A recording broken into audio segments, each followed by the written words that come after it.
2023 is going to be a fun year, and I want you to all enjoy it. Because 2024 and beyond, we don't really know what the sport is going to be. What is up, everybody? It is Jake with Master Football, back at it again. Happy Tuesday. Thank you so much for being here. If you want to be up to date on everything college football, pro football, Madden, EA college football, NFL draft, anything related to American football, hit the red subscribe button. You'll not be disappointed. Also the like button too, and follow on Twitter /X. That fam is growing. Without further ado, let's get into the video. Gentlemen and ladies who are still fans, I get like 98.2 on the fans for my channel. But anyways, everyone here. From now, I shouldn't say from now, but I'll say from August 26th, this Saturday, until Sunday, February 11th, we have consequential football games continuously. Almost half the year of consequential football games. We start with 0-week football right now in college football. We end with the Super Bowl on February 11th, 2024. When we check that out, let's see what 0-week looks like, because there's a couple of week matchups to talk about. So checking out 0-week, we start off with 12:30, and again, so I'm out here at Mountain Standard Time, so 12:30 p.m. NBC, we've got Navy versus Notre Dame. Notre Dame is favored by 20.5 points. The over-under is 50 in that game. We also see UTEP and Jacksonville State in Conference USA action over here. And then we have UMass and New Mexico State. We have Ohio, who returns their quarterback, who returns from a torn ACL last season in the camp before the conference championship game, versus San Diego State, who is whipping out Jalen Maiden, their safety-turned quarterback from last season. We have Hawaii and Vanderbilt. Hawaii is looking to avenge their drubbing last season versus Vanderbilt. We have San Jose State versus USC. Siobhan Cordero, the quarterback for San Jose State, goes up against Caleb Williams, the reigning Heisman Trophy winner.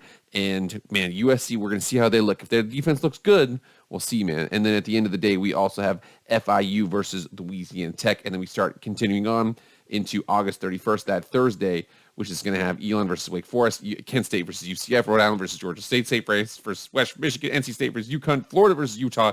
We got Nebraska versus Minnesota, South Dakota versus Missouri, Pine Bluff versus Tulsa, North Carolina A&T versus UAB, and then Southern Utah versus Arizona State. And it just keeps on going there. Like I said, starts over here on August 26th up until February 11th, 2024. We have almost 6 straight months of consequential football coming up. Let's go.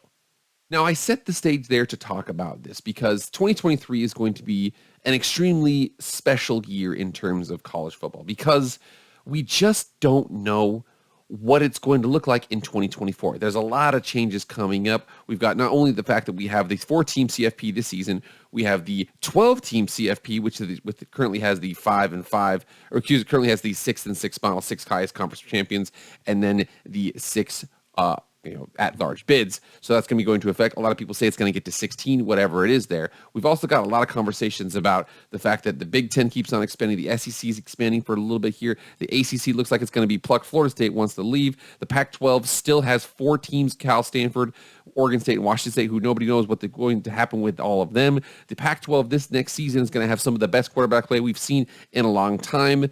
There's so many cool storylines. But again, we talk about this because 2023 is going to be a fun year, and I want you to all enjoy it. Because 2024 and beyond, we don't really know what the sport is going to be. So here we are on ESPN.com talking about, from Chris Lowe, CFP must be reconsidered amid realignment, SEC commish says. Now, the SEC commish, our dear friend Mr. Greg Sankey, some would say was at this point, the second most powerful man in college football. Again, from a national championship perspective, he is the most powerful man. But if we're talking media, we're talking dollars and cents in terms of, media rights deals, things like that, he's probably 2. But again, we continue on what is going on here because a very important person is talking, saying that the winds need to change. And he says, as the winds of change continue to swirl in college athletics, SEC Commissioner Greg Sankey said more change is coming, particularly with regard to the college football's postseason format, and reiterated that the SEC would not be reactionary to what the Big Ten or any other conference is doing.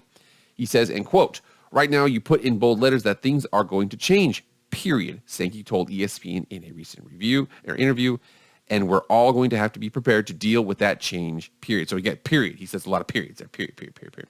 Sankey, one of the 10 FBS commissioners who oversee college football playoff, along with Notre Dame AD Jack Swarbrick, is convinced that the 12-team playoff format, which he helped author and which was agreed upon for the 2024 season, so not this season, but the next one, needs to be re-examined. Per that format, the 6 highest-rated conference champions by the playoff committee would make the playoff along with the next 6 highest ranked teams. The 4 highest ranked conference champions would earn the top seeds and a first round bye. And again, it continues on here with all of the moves that we saw here. But with the Pac-12 soon down to 4 teams, with Oregon and Washington heading to the Big Ten, Arizona, Arizona State, and Utah and Colorado leaving for the Big 12, Sankey said, quote, "We need to rethink the playoff model with the college football landscapes changing so dramatically." There's also a push by some to get Cal and Stanford in the ACC, and Florida State's president has said the Seminoles will look to leave the ACC if they don't receive a larger portion of the revenue being generated in that league. And quote, "The circumstances have changed and we need to reconsider the format," Greg Sankey said. "I'm not convinced we need to reconsider the number of teams, and I've been clear that I would have been okay with an 8-team playoff with no conference champion access.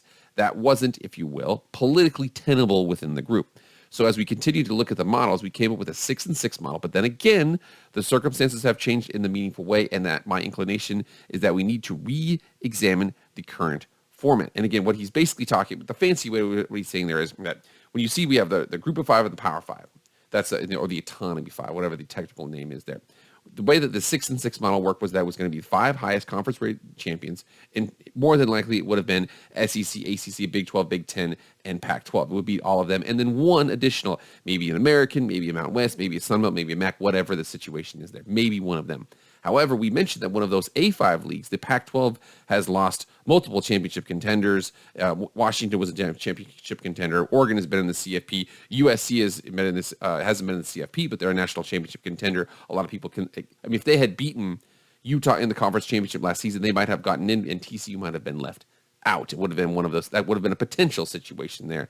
But again, we're seeing the fact that those 5 and 5, now there's really only going to be 4 and 5. And if they were able to rebuild it, it's going to be heavily drawing from these G5 teams. I mean, it's not like they're going to be able to get Notre Dame to go to them. So with that, that's the changing landscape that he's talking about. It was under the understanding that we were going to have 5 and then 1 from the G5s. Now it might be a situation where we have 4 from the Power, and then if Pac-12 retains Autonomy 5 status, they pull from the G5 teams, whatever the situation is there. We just don't know what's going to happen. They are going to vote on it, because can you imagine if a 9-3 Oregon State team makes the college football playoff, but a 10-2 team in the SEC doesn't? Something like, I don't know if that's going to happen, but that is a realistic scenario if we go to that model.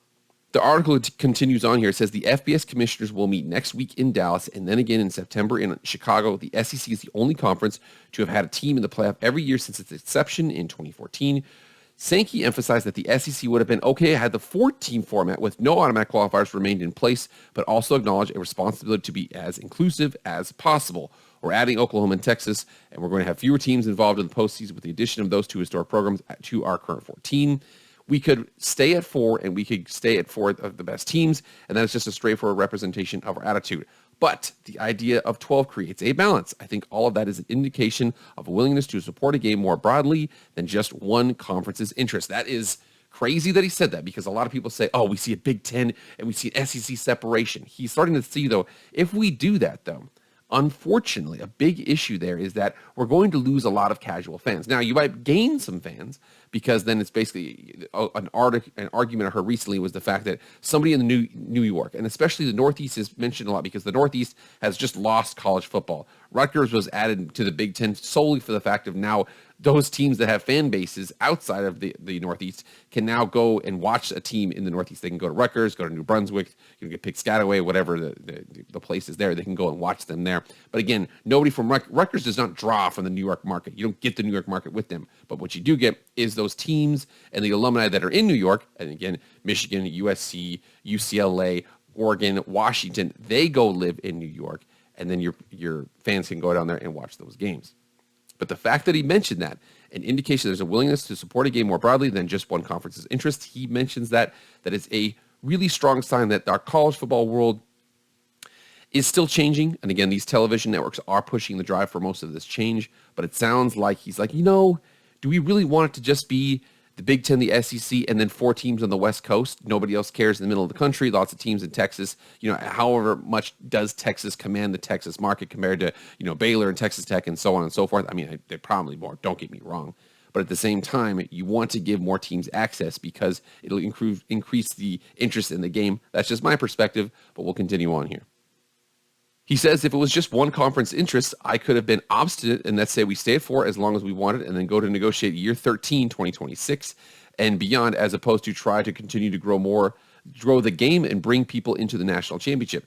Mississippi State President Mark Keenum, who is the chair of the CFP Board of Managers, proposed a 12-team format with no automatic qualifiers last season, but that proposal did not receive enough votes to pass. We spent a lot of time and discussion when we started down this path of how to get to beyond 4. My position was that I wanted to get to top 12. I understand there's great prestige being a major conference champion. At the end of the day, though, it depends on where they're ranked. We want to make sure we have the best teams competing in our national nations playoff to determine the champion. So that's where I've been. But then again, as you work through something like this, you have to be willing to make compromises. Now we're going forward with all the shifting of the schools among conferences, and I don't think any of us know what the playoff will look like from 2024 and on. And that is a good point to bring up there. We already see the fact that, and again, remember here, the fact that this was the Big 12 for right now. It was originally these teams plus West Virginia. They added Cincinnati, they added UCF, they added Houston, and then they added BYU, and then they've added their western flank. Utah, Colorado, Arizona State were added in. So that's the Big 12 in the future. Remember here, unfortunately, the Pac-12 was kind of cannibalized in the situation. That's what they're going to look like for the future. We also see here, and look at this, the Big Ten, for the most part, remains in their Midwest regions. However, we see the fact they added Nebraska, which was a little bit of an expansion out west, but then a huge expansion out west with USC, UCLA, Oregon, and Washington, all those teams. So this right here is the Big Ten. You can see the fact that they're kind of moving away from geographical distinctions, and they're just trying to go with big brands on big markets. And last but not least, the Pac-12. Like we said, the Pac-12 currently has Oregon State, Washington State, Stanford, and Cal. It looks like Stanford and Cal are hell-bent on getting into the ACC. They do not care if it costs them money. I mean, Stanford has $30 billion in their endowment. They could pull from that if they really wanted to. Now, one thing that is really interesting here was Bob Thompson was posed a question. He says, Bob, do you think it's likely that the Big Ten SEC/TV networks, because again, this person right here understands that the TV networks are the one that are really pulling these punches here, or not pulling these punches, pulling these strings, effectively shut out the former Group of 5 conferences in the new CFP? At Chris Vanini, he attached him as well. He says, nope, not unless you want the DOJ to come calling. And Big Ten Becky said, what if they create a new Division I similar to FCS, FBS, aka D1A, D1AA split in the 1970s? And he continues on. He says that DOJ would probably look at this as, well, my guess, would figure it is just a way to boot a few schools out of CFP consideration. DOJ is probably going to look at any drastic transformations of the CFP landscape, depending upon how the winds are blowing in DC. It's important for everybody to understand here. Now, what college football has done, they had the bowl system before, and I think a lot of people like the bowl system. I think a lot of old timers like the bowl system. New timers, they want to see a playoff. And the cool thing about a playoff is we come down here, some of the arguments you see is the fact that a lot of people say, oh, yeah, well, it's just going to be a Big Ten or SEC championship team that's going to win the championship. There's no reason to include the other teams.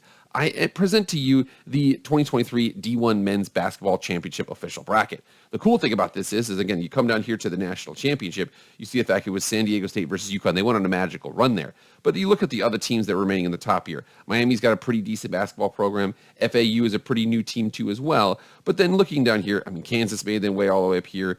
We've got Tennessee's a really good basketball team. Kansas State, Gonzaga's all the way up here. Got UCLA.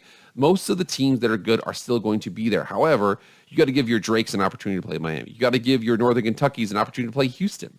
You got to give your Texas A&M, Corpus Christi an opportunity to play Alabama. They're going to probably win. We all know that. Most of the teams that have won before are probably going to continue to win. However, the tournament is the reason why you watch. And right now in college football, a lot of the bowls mean nothing, but if you add these consequential brackets, and again, who knows what happens if a Western Michigan who went undefeated in the MAC, who knows what's going to happen if they get to the playoff? Who knows what's going to happen if Cincinnati, when they had all those guys, gets to the playoff? Who knows what's going to happen if Boise State gets to the playoff when they had all those guys back in the day? Remember here, those teams happen few and far between. Tulane already beat USC in a bowl game. Now remember, they probably would have lost the next week, something like that, but you have to give them the chance because that's why people watch, is for the craziness of March Madness. What if they have December Madness? Again, that's where we're probably headed, something towards that. We'll see, man, but all I know is that for right now, we got 14 CFP. We'll see how it's going to go. 2023 is going to be certainly a unique year in college football.